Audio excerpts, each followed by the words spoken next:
Habang mas hinahabol mo siya, mas lalo siyang lumalayo. Pero kapag tumigil ka doon, siya nagsisimulang bumalik. Hi, welcome back sa Psychology of PH. May isang tanong na paulit-ulit sa maraming lalaki. Paano ko siya mapapalapit?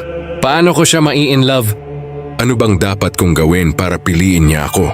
At kadalasan, iisa lang ang ginagawa nila. Hinahabol nila, pinipilit nila, binibigay nila lahat agad, akala nila mas maraming effort, mas maraming chance. Pero bakit sa totoong buhay, habang mas hinahabol mo siya, mas lalo siyang lumalayo? Habang mas binibigay mo ang lahat, mas lalo kang nawawalan ng value? At bakit may mga lalaki na parang walang ginagawa, pero sila pa ang hinahabol? Hindi ito tungkol sa looks, hindi ito tungkol sa pera, at lalong hindi ito tungkol sa pagiging perpekto. Figals, ito tungkol sa psychology ng attraction. Sa psychology may isang prinsipyo, people value what they work for. Kapag hindi siya nag-effort para sa'yo, hindi siya na-attach. Kapag ikaw ang laging nagbibigay, ikaw ang mas nahuhulog. Ang dito may pumapasok yung bagay na hindi tinuturo sa karamihan. Hindi mo kailangang habulin para mahalin. Kailangan mong maging lalaking hinahabol. Hindi ito manipulation. Hindi ito panlalaro. The real favong lalaking may control sa sarili. May boundaries at may value.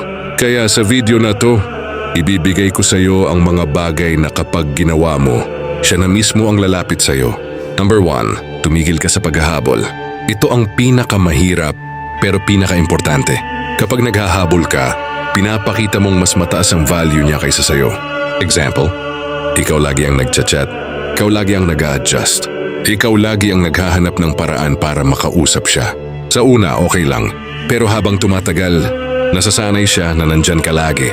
At kapag nasanay siya, nawawala ang excitement, nawawala ang challenge.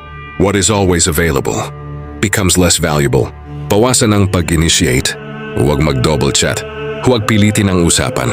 Hayaan mong siya ang makaramdam ng pagkawala mo. Number 2, ibalik mo ang focus sa sarili mo. Ito ang pinaka-underrated. Kapag ang mundo mo umiikot sa kanya, nawawala ang attraction. Example, buong araw kang nakaantay sa reply niya. Wala kang ginagawa kundi isipin siya. Resulta, nagiging dependent ka. Pero kapag may sarili kang mundo, may goals ka, may ginagawa ka, may progress ka, nagiging high value ka sa paningin niya. Talking point, pangpahaba. Why women are attracted to purpose. Difference ng busy versus productive. Real life example, gym, work, self-growth. Number 3, huwag mong ibigay lahat agad. Kapag sobra kang nagbibigay, nawawala ang mystery, nawawala ang excitement. Example, lagi kang sweet, lagi kang available, lagi kang nandyan. Resulta, nasanay siya. Scarcity creates value. Mini breakdown, attention control, emotional pacing, timing ng effort, hindi ka madamot, marunong ka lang magkontrol. Number 4, matutong umatras. Hindi lahat ng laban hinahabol. Kapag naramdaman mong ikaw na lang ang nag-e-effort, umatras ka. Example, ikaw na lang yung nagchat-chat, ikaw na lang ang nag-a-adjust. Tumigil ka, step by step. Stop initiating. Observe her reaction. Let her come to you. Kung gusto ka niya, lalapit siya. Kung hindi, malalaman mo agad. Number 5, huwag kang matakot mawala siya. Ito ang turning point ng lahat. Kapag takot kang mawala siya, magiging needy ka, magiging desperate ka, mawawala ang confidence mo. Pero kapag okay ka kahit mawala siya, nagiging calm ka, nagiging grounded ka, nagiging attractive ka. Deep line. The moment you stop fearing loss, you gain control. Number 6, magkaroon ka ng konting mystery. Hindi mo kailangang ipakita lahat agad. Huwag mong ibigay lahat ng impormasyon. Huwag mong ibuhos lahat ng feelings.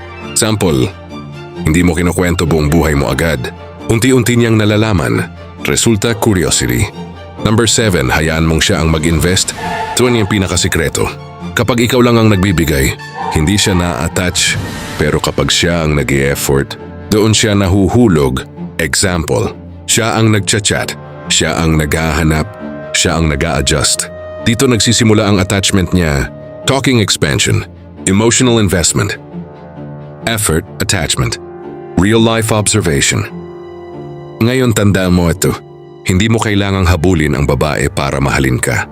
Kasi ang babaeng tama para sa'yo, hindi mo kailangang pilitin, hindi mo kailangang habulin. Kapag ginawa mo ang mga bagay na to, Hindi ikaw ang lalapit. Hindi ikaw ang maghahabol. Siya ang lalapit. Siya ang hahabol.